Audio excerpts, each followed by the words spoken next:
बाळासाहेबांच्या तमाम शिवसैनिकांना तुमच्या ह्या अनिश गाढवेचा, बाळासाहेबांच्या लहानशी शिवसैनिकाचा आणि शिवसेनेच्या प्रवक्त्याचा मानाचा जय महाराष्ट्र. काल अशा प्रकारे महाराष्ट्रातल्या जवळपास 5व्या टप्प्याचा समारोप झाला. महाराष्ट्रातल्या निवडणुका संपल्या, 5वा टप्पा संपला. या 5व्या टप्प्यामध्ये 13 ठिकाणी मतदान झालं. त्यात शिवसेनेच्या 8 जागा होत्या आणि काँग्रेस राष्ट्रवादीच्या मिळून 4 जागा ते 5 जागा होत्या.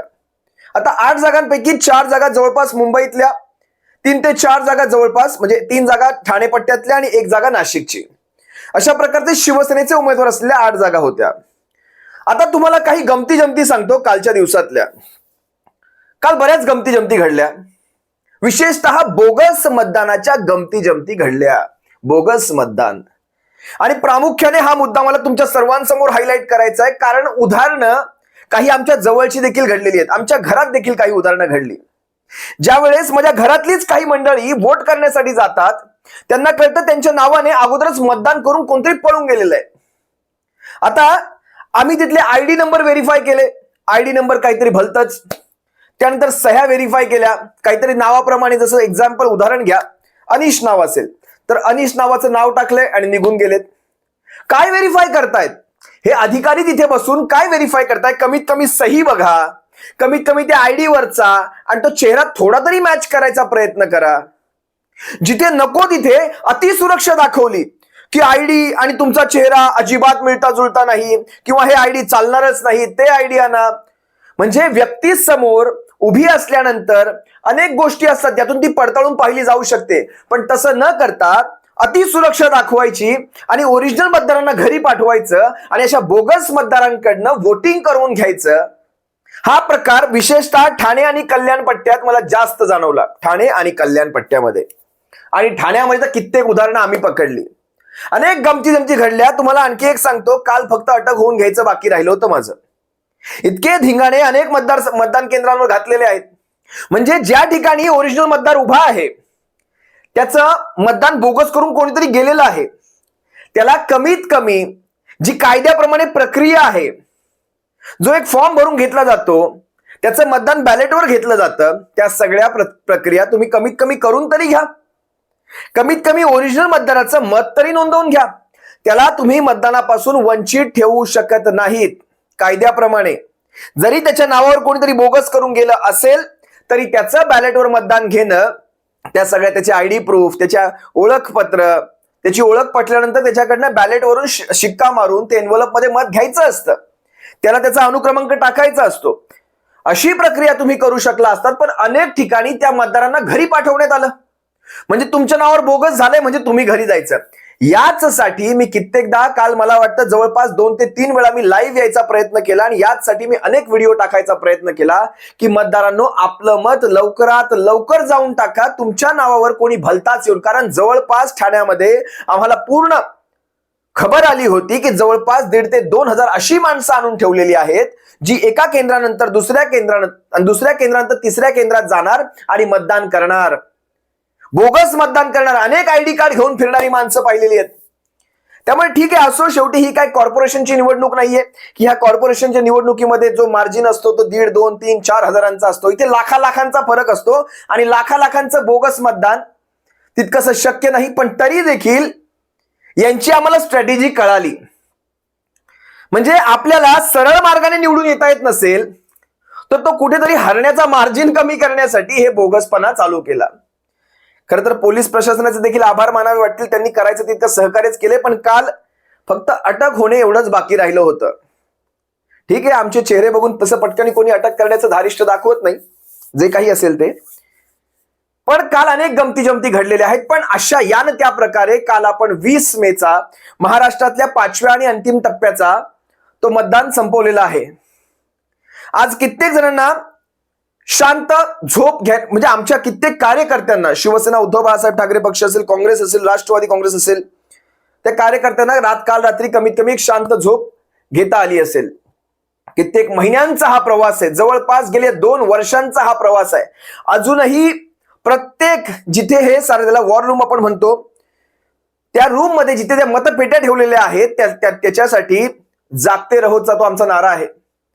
आणि डोळ्यात तेल घालून ते सारे सीसीटीव्ही पाहणं, कुठे सीसीटीव्ही मध्ये काही खराबी होते का हे सगळं पाहणं, सगळ्या सीसीटीव्हीवर बारीक लक्ष ठेवणं, तिथल्या त्या केंद्राच्या आसपास होणाऱ्या घडामोडींवर लक्ष ठेवणं, कोणती गाडी आत येते का, कोणती गाडी बाहेर जाते का, अज्ञात गाड्या येत आहेत का, अज्ञात माणसं येत आहेत का, बरं येत असतील तर ती कोण आहेत त्याची पडताळणी पोलिसांसकट आपले प्रतिनिधी जे अधिकृत बसवलेले आहेत ते सारच्या सारं पाहत आहेत.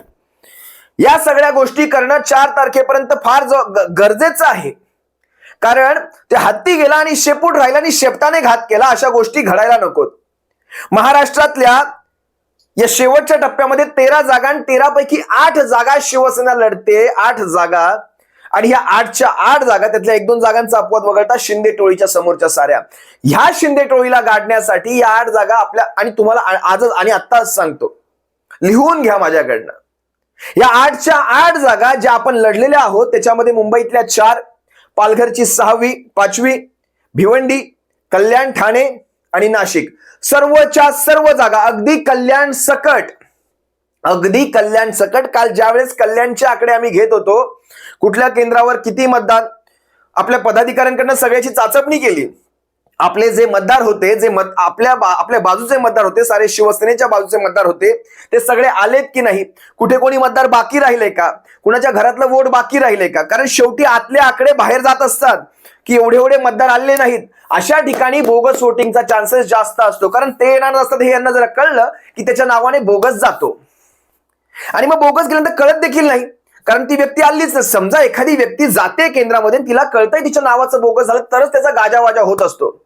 पण लक्षात घ्या, आपण त्या प्रकारे चोख यंत्रणा ठेवली होती, पक्षाची फळी चोखपणे काम करत होती, पदाधिकाऱ्यांची फळी चोखपणे काम करत होती. त्यामुळे अशा घटनांना आपण जितकं शक्य होईल तितकं कमीत कमी करण्याचा प्रयत्न केलेला आहे. मुंबईतल्या 4ही जागा म्हणजे अमोल भैया कीर्तीकरांची असेल, संजय दिना पाटलांची असेल, अनिल भाई देसाईंची असेल, अरविंद सावंत साहेबांची असेल, सर्वच्या सर्व जागा चांगल्या मार्जिनने निवडून येत आहेत. त्यात विशेष तुम्हाला सांगतो, ईशान्य मुंबईचं संजय दिना पाटीलांची आणि मिहीर कोटेचाची, एक गुजराती उमेदवार आमदार आणि तिथे संजय दिना पाटील आपले एक मराठी उमेदवार. इथे शेवटच्या दिवशी झालेला तो पैसे वाटपाचा प्रकार हा खऱ्या अर्थाने मिहीर कोटेचाचं चांगलंच नुकसान करून गेला आणि तो उघडकीस आल्यामुळे सगळ्यात जास्त चांगलं झालं. एवढे करोडोंचे पैसे, तुम्हाला तुमच्या कामावर विश्वास नाही, आमदार म्हणून केलेल्या कामावर विश्वास नाही, त्यामुळे हे करोडोंचे पैसे आणावे लागले.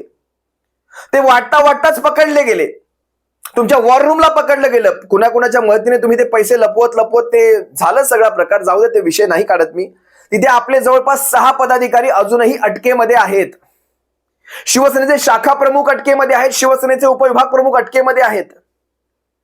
त्या सर्वांनी हा प्रकार उघडकीस आणला. खरंच तुमच्या कार्याला सॅल्यूट. सगळी कायदेशीर प्रक्रिया चालू आहे, पण तुमच्या कार्याला सॅल्यूट. कारण अशा प्रकारे स्वतःच्या अटकेची चिंता न करता तुम्ही त्या प्रकाराच्या विरोधात आवाज उचलला आणि त्यामुळे तो प्रकार उघडकीस आला. तुम्हा सर्व शिवसैनिकांचं या सर्व मतदानामध्ये योगदान अमूल्य आहे, अनन्यसाधारण आहे, जे विसरता येणार नाही. ती जागा आपली निवडून येते. ईशान्य मुंबई, त्यानंतर ठाणे लोकसभा वन साइड. ठाणे लोकसभेत आपण मार्जिन पाहतोय कसं मिळणार आहे आपल्याला, किती आपला जो अंदाज आहे तो 4 ते 5 लाखाचा आहे. 5 लाखापर्यंत गेल तर पुढच्या विधानसभेच्या 6च्या 6 जागांवर शिवसेनेचा तो झंझावात चांगल्या प्रकारे आपल्या सर्वांना दिसेल. 6च्या 6 जागांवर जर आपण हा मार्जिन 5 लाखाचा नेला तर त्या जागांवर ह्यांना विधानसभेला उमेदवार देखील सापडणार नाही. मी आजच तुम्हाला सांगतो, उमेदवार बॅकआउट करून घेतील. कारण ज्या प्रकारची लीड प्रत्येक विधानसभेत मिळणार आहे, ह्यांचा प्रत्येक उमेदवार बॅकआउट करून घेईल, पुढे येणारच नाही. कल्याणमध्येही तसंच. कल्याणमध्ये सर्व समाज शिवसेनेच्या पाठीशी उतरला. सर्व समाज, आगरी कोळी बांधव म्हणजे स्थानिक भूमिपुत्र उतरले, मुस्लिम समाज उतरला, दलित बांधव समाज उतरला, बहुजन समाज, वंचित समाज, सारेच्या सारे उतरले. शिवसैनिकांच्या पाठीशी म्हणा, शिवसेनेच्या पाठीशी सारेच्या सारे समाज उतरले. अगदी अंबरनाथ पासून मुंबऱ्यापर्यंत. मुंबऱ्यामध्येही काल गोंधळ घालण्याचा प्रकार झाला. काही ठिकाणी इतकी स्लो प्रक्रिया होती की सिनियर सिटीजनला 2-2, 3-3 तास उभं केलं गेलं, जिथे त्यांना 5 मिनिटापेक्षा जास्त वेळ लागला नव्हता पाहिजे.